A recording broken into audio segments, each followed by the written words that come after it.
Hello दोस्तों, welcome to Sharda विद्यापीठ। जैसा कि मैंने आपसे कहा था कि फिर मुलाकात होगी मैथमेटिकल टूल्स के पार्ट 2 इंटीग्रेशन के साथ। अब मैं आपको एक ऐसा कॉन्सेप्ट बताने जा रहा हूं जिससे आप रिलेट कर पाओगे कि इंटीग्रेशन की ज़रूरत फिजिक्स में क्यों पड़ी। ऐसा क्या था कि जिसकी वजह से हम लोगों को इंटीग्रेशन पढ़ना पड़ रहा है। कि आपके सामने बहुत सारी 2D शेप्स आपके पास है, रेक्टेंगल है, सर्कल है, ट्राइंगल है और ट्रेपीजियम है। इनके साथ आपका सामना हुआ था 10th स्टैंडर्ड तक। आप लोग इनको इजीली सॉल्व करते थे 10th क्लास तक। लेकिन क्या हुआ कि मैं आपसे बार बार कह रहा हूं कि फिजिक्स का मतलब क्या है। फिजिक्स का मतलब है to study nature and natural phenomenon. Nature में जरूरी नहीं कि आपको सीधी चीजें मिलेगी, सीधी चीजों को पढ़ना बहुत आसान है। जैसा आप देख सकते हो, साइंस में कुछ ऐसे एक्सपेरिमेंट भी है जिसमें हम लोगों को डायरेक्टली क्या मिल जाती है, स्ट्रेट लाइन मिल जाती है। जैसा आप देख सकते हो यहाँ पे स्ट्रेट लाइन है और वहां पे आपके पास क्या है, रेक्टेंगल है। तो इनका एरिया निकालना कोई टफ बात नहीं। हम लोग यहाँ पर ट्राइंगल का एरिया निकालेंगे half into base into height, और हम लोग रेक्टेंगल का एरिया निकालेंगे लेंथ इंटू ब्रेथ करके। अब आपके पास मैं ये कह रहा हूं कि साइंस की कुछ इंफॉर्मेशन स्ट्रेट लाइन में ही नहीं मिलेगी, आपको ऐसी इंफॉर्मेशन में मिलेगी जिसमें जो ये ग्राफ है वो कैसा बनेगा, वो बनेगा कर्व्स बनेगा आपके पास। जब आपके पास कर्व के फॉर्म में ग्राफ आएंगे, जैसा आप देख सकते हैं, आपको इतने डरावने ग्राफ्स के साथ भी आपका सामना हो सकता है। तो अगर आपको इतने डरावने ग्राफ्स आए तो उनका एरिया कैसे निकालोगे? तो इस सवाल का जवाब है, उनका जो एरिया है वो निकलेगा सिर्फ एक ही टेक्निक से और एक ही टूल से, जिसको हम लोग कहते हैं इंटीग्रेशन। इंटीग्रेशन आपको हेल्प करेगा किसी भी कर्व का एरिया निकालना हो। और हाँ, इतना याद रखो कि कर्व कैसी होनी चाहिए, कर्व होनी चाहिए वेल डिफाइंड। अब आप ये नहीं कहोगे कि भाई हम लोग नथु हलवाई से जलेबी लेकर आते हैं और उसके एरिया निकालेंगे, तो जलेबी का हम लोग एरिया नहीं निकाल सकते, क्योंकि जलेबी क्या है, जलेबी आपके पास है नॉट डिफाइंड। अब हमें एक ऐसे मेथड की जरूरत थी जो कि हर कर्व का एरिया निकाल सके। जैसे कि आलू को चाहे आप समोसे में डाल दो, चाहे आप उसके परांठे बनाओ, चाहे आलू मटर बनाओ, चाहे आलू गोभी बनाओ, कहीं भी उसे फिट कर दो। तो इसी तरह से एक ऐसा रामबाण है फिजिक्स का जो हर एक कर्व का एरिया अंडर द कर्व निकालना है तो उसमें हमारी ये मदद करता है। अब बात करते हैं कैलकुलस की, क्योंकि कैलकुलस के अंदर ही आपका डिफरेंशिएशन और इंटीग्रेशन आते हैं। जैसा कि आपको पता है कि कैलकुलस क्या है। कैलकुलस आपके पास है branch of maths which deals with the study of differentiation and integration. अब क्या होता है कि अब पहले डिस्कस ये करते हैं कि इनके पिताजी कौन थे, किसे फादर ऑफ कैलकुलस का नाम दिया जाता है। एक तरफ आप देख सकते हो, एक तरफ हमारे पास है आइजक न्यूटन और एक तरफ हमारे पास है गॉटफ्राइड लेबनिज।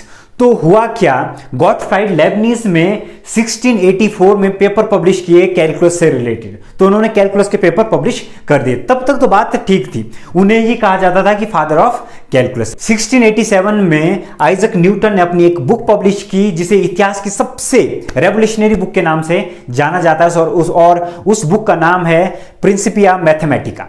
1687 में ये बुक पब्लिश हुई और जिसमें क्या हुआ कि न्यूटन ने कैलकुलस का यूज किया फिजिक्स के कुछ लॉज में। जैसे आपको पता है कि न्यूटन का फर्स्ट लॉ, सेकंड लॉ और थर्ड लॉ। लेकिन सेकंड लॉ में क्या आता है, सेकंड लॉ में आता है rate of change of linear momentum is directly proportional to external force applied. Newton ने अपने सेकंड लॉ को प्रूव करने के लिए कैलकुलस का यूज किया। इसके बाद एक उनके बीच में लड़ाई चलती रही कि किसे फादर ऑफ कैलकुलस का नाम दिया जाए। तो आइजक न्यूटन ने क्या किया, आइजक न्यूटन की डेथ हो गई 1727 में जाके। वो 11 साल गॉटफ्राइड लेबनिज से ज्यादा जिए और उन्होंने कैलकुलस को फिर फिजिक्स, कई ऐसे लॉ थे जहां पर उन्होंने कैलकुलस का यूज किया।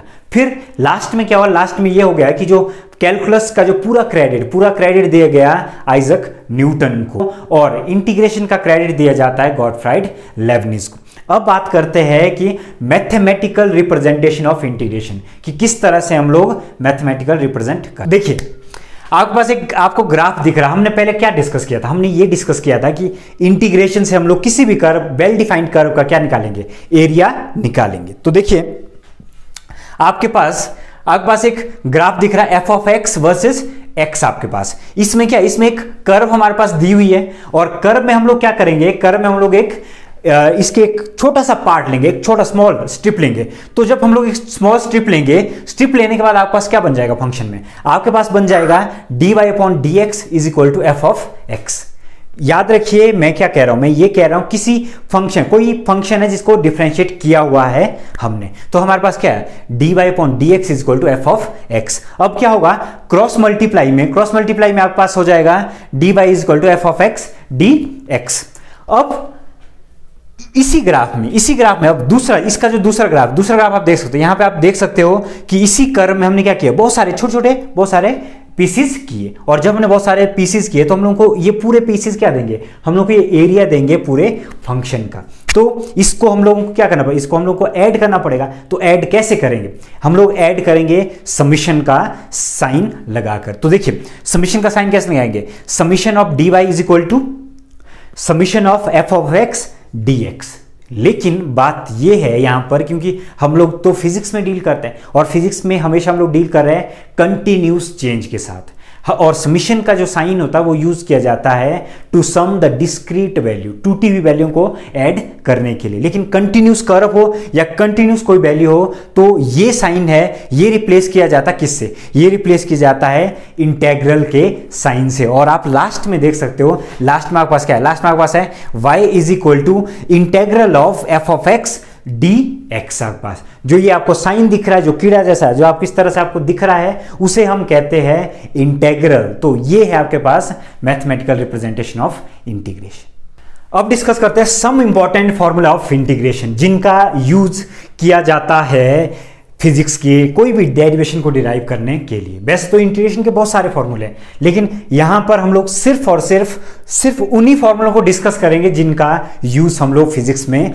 करते हैं। तो देखिए पहला फॉर्मूला आपके पास क्या है, पहला फॉर्मूला सबसे इंपॉर्टेंट है, उस फॉर्मूले का नाम है पावर रूल। पावर रूल जैसे हमने डिफरेंशिएशन में डिस्कस किया था, वैसे ही आपके पास इंटीग्रेशन में भी पावर रूल है आपके पास। तो देखिए पहला फॉर्मूला क्या है, integration of x raise to power n. कभी भी एक्स की कोई पावर आ जाए तो उसका इंटीग्रेशन क्या होगा, इंटीग्रेशन होगा x raise to power n plus 1 divided by n plus 1 provided that n is not equal to -1।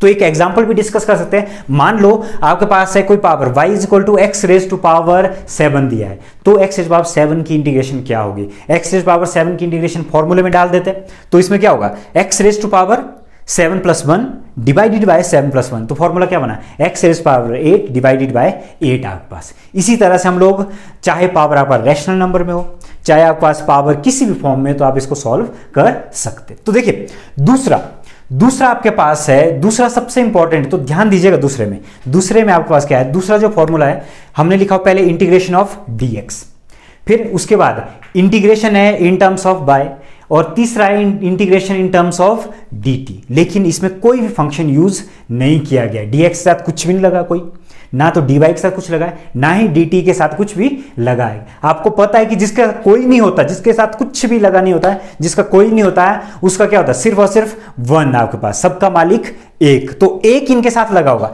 जब इनके साथ एक लगा हुआ है तो इसकी जो इंटीग्रेशन है, इंटीग्रेशन क्या होगी, डी के पीछे जो भी वेरिएबल यूज किया गया है इसकी इंटीग्रेशन वही बनेगी। तो देखिए इंटीग्रेशन पहले वाले क्या होगा x, दूसरे वाले का आपके पास y आ गया, और तीसरा वाला जो आपको दिख रहा है उसका क्या बन गया, उसका बन गया आपके पास t बन गया। अब एक एग्जांपल डिस्कस करते हैं। एग्जांपल में देखिए, एग्जांपल में आपके पास क्या है, एग्जांपल में जो पहला एग्जांपल है उसमें क्या है 2 ऑफ dx।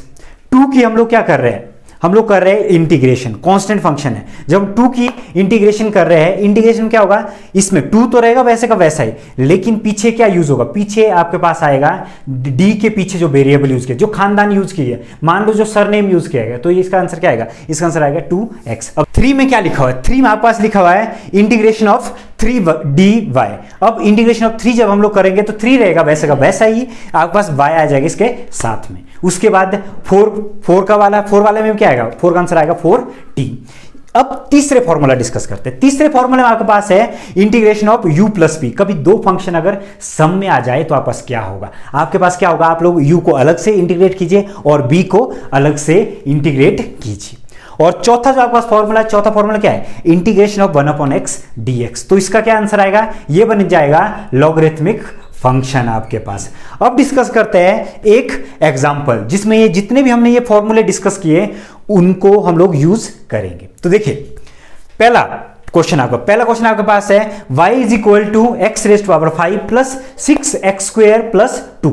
अब इसकी इंटीग्रेशन क्या होगी, इसकी इंटीग्रेशन ये होगी x रेज़ टू पावर 5 की इंटीग्रेशन क्या होगी, x रेज़ टू पावर 5 की होगी x raise to power 5 plus 1 divide by 5 plus 1 plus, अब 6 इसमें कांस्टेंट है, 6 आ जाएगा बाहर, और x स्क्वायर की क्या होगी, हम लोग ने फॉर्मूला पढ़ा हुआ पावर रूल, तो इसकी इंटीग्रेशन होगी x raise to power 2 plus 1 divided by 2 plus 1 plus, अब बात आती है 5 कांस्टेंट नंबर है। मैंने कहा था किसी भी कांस्टेंट की इंटीग्रेशन वो ही रहेगी, लेकिन इसके साथ में क्या जुड़ जाएगा, एक वेरिएबल जुड़ जाएगा जो जिसके एक ऐसा वेरिएबल जुड़ जाएगा जिसके साथ हम लोग क्या कर रहे हैं, इंटीग्रेट कर रहे हैं इसको। तो इसका आंसर क्या आएगा, इसका आंसर बनेगा x raise to power 6/6 plus 6 into x raise to power 3 divided by 3 plus 5x। तो इसका आंसर क्या बनेगा, इसका आंसर बन जाएगा आपके पास x raise to power 6/6 plus 2x raise to power cube plus 5x। अब बात करते हैं ट्रिग्नोमेट्रिक फंक्शन की। जैसा कि आपको पता है कि ट्रिग्नोमेट्री के कर्ण अर्जुन कौन है, ट्रिग्नोमेट्री के कर्ण अर्जुन आपके पास है साइन थीटा और कॉस थीटा। तो इन साइन थीटा और कॉस थीटा का फिजिक्स में बहुत बड़ा रोल है।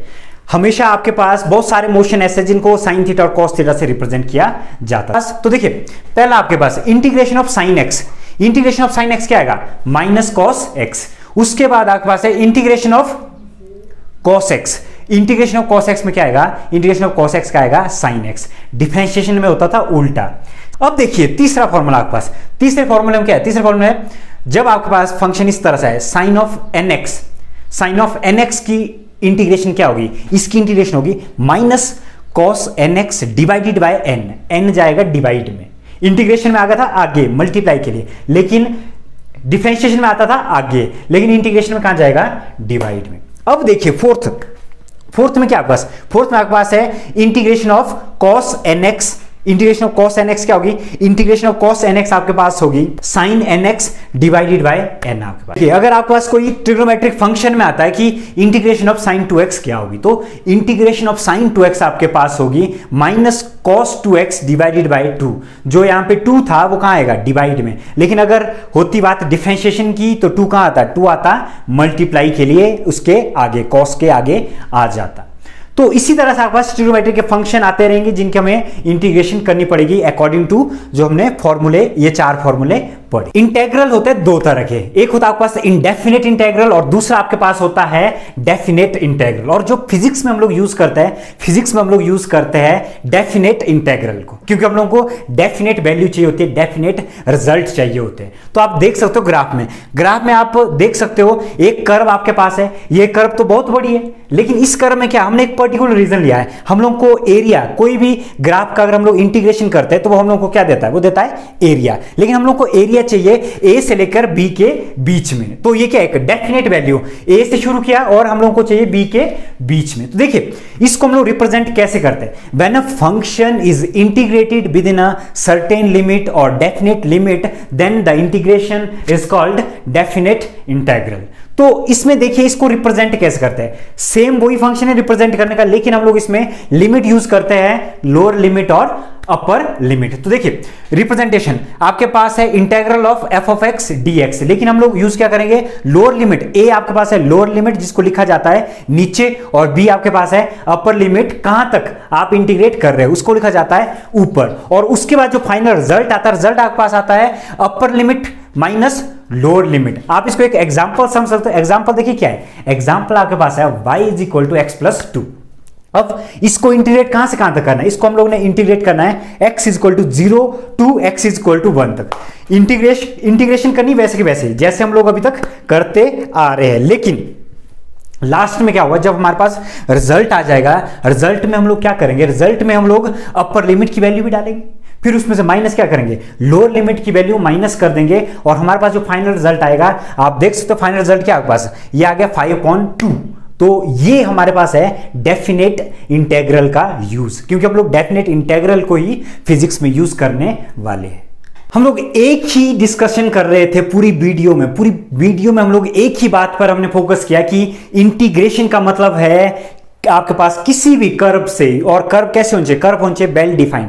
वेल डिफाइंड कर्व का क्या निकालना है, एरिया निकालना है। जरूरी नहीं कि इंटीग्रेशन कर्व का ही एरिया निकालती है, इंटीग्रेशन एरिया निकालती है स्ट्रेट लाइन का भी। आप देख सकते हो यहां देखिए आपके पास एक ट्राइंगल बना हुआ, एक ग्राफ बना हुआ, ग्राफ में क्या है, हम लोग को एरिया निकालना है शेडेड रीजन का। जो ये ट्राइंगल आपको दिख रहा है, ट्राइंगल कहां से कहां तक है, ट्राइंगल आपके पास है 0 से लेके 2 के बीच में। और एक तरफ आपको फिर से, अब हमारे पास दोनों तरफ एक ही ट्राइंगल है, लेकिन हम लोग सॉल्व करेंगे, एक हम लोग सॉल्व करेंगे सिंपल फॉर्मूलों से और एक को हम लोग सॉल्व करेंगे इंटीग्रेशन से। देखिए सिंपली हम लोग कैसे सॉल्व करेंगे, आपको ये लग रहा है ये कौन सा ट्राइंगल है, ये आपके पास है राइट एंगल ट्राइंगल। तो यहां पे हम लोग एरिया का डायरेक्ट फॉर्मूला लगाएंगे, जिसको हम लोग क्या बोलते हैं, half into base into height. इसका बेस कितना है, बेस इसका 2 और हाइट ही नहीं, इसकी हाइट है इसकी 2। तो आपका जब हम लोग फॉर्मूले में डाल देंगे तो आपको एरिया क्या मिल जाएगा, आपको एरिया मिल जाएगा 2।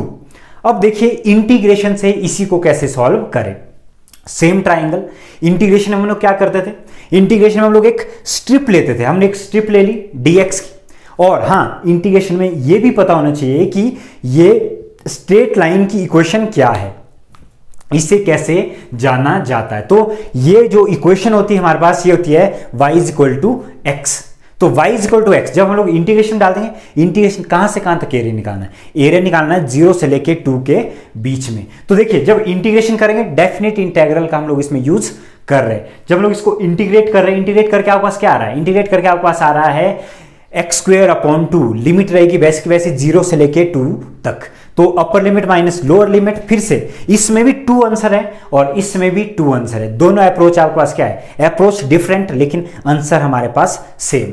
अब आप कहोगे कि ये तो बहुत आसान है, हाँ जरूर, इसमें क्या होता है कि स्ट्रेट लाइन का एरिया निकालना बहुत आसान है, सीधी लाइन का एरिया निकालना बहुत आसान है। लेकिन जब भी हम लोग बात करेंगे कर्व की, अब देखिए अगर हमारे पास एक कर्व आती इस तरह की, आपके पास y है और x यहां पे हमने लिखा हुआ है, तो ये आपके पास क्या है, ये आपके पास है पैराबोला। मैंने क्या बोला, मैं ये बोल रहा हूं कि ये क्या है, ये आपके पास है पैराबोला। पैराबोला कौन सा, इसकी सबसे पहले ये पता होना चाहिए कि ये जो इस तरह से रिप्रेजेंट कर रहे हैं कि ये कौन सा जानवर है, ये कौन सी इक्वेशन है इसकी। ये इक्वेशन आपके पास है y² = x।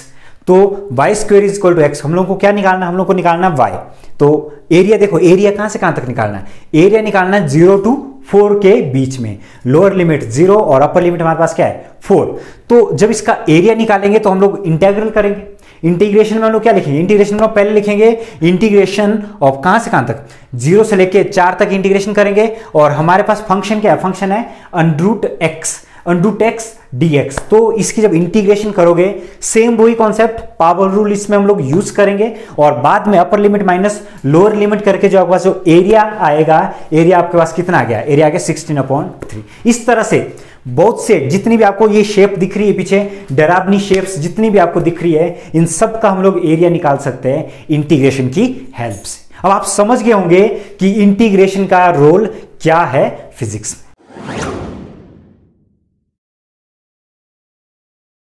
मैं आपसे ये कहना चाहता हूं कि अगर हमारे पास कोई फंक्शन है, उसको हम लोग डिफरेंशिएट करते हैं, डिफरेंशिएट करने के बाद अगर हम उसको इंटीग्रेट करते हैं तो हम लोगों को क्या मिलेगा, वही फंक्शन मिलेगा जो हमने लिया था। ये इसलिए होता है क्योंकि derivative and integral cancelled out each other. जैसा आप देख सकते हो, हमें सिर्फ और सिर्फ क्या मिलेगा, हमें मिलेगा फंक्शन f(x). इसमें आप देख सकते हो कि डिफरेंशिएशन और इंटीग्रेशन की फिजिकल मीनिंग क्या है। तो देखिए इसमें आपके पास अगर हम लोग किसी पोजीशन की डिफरेंशिएशन करते हैं या विद रिस्पेक्ट टू टाइम, तो आपको क्या मिलता है, आपको मिलता है वेलोसिटी।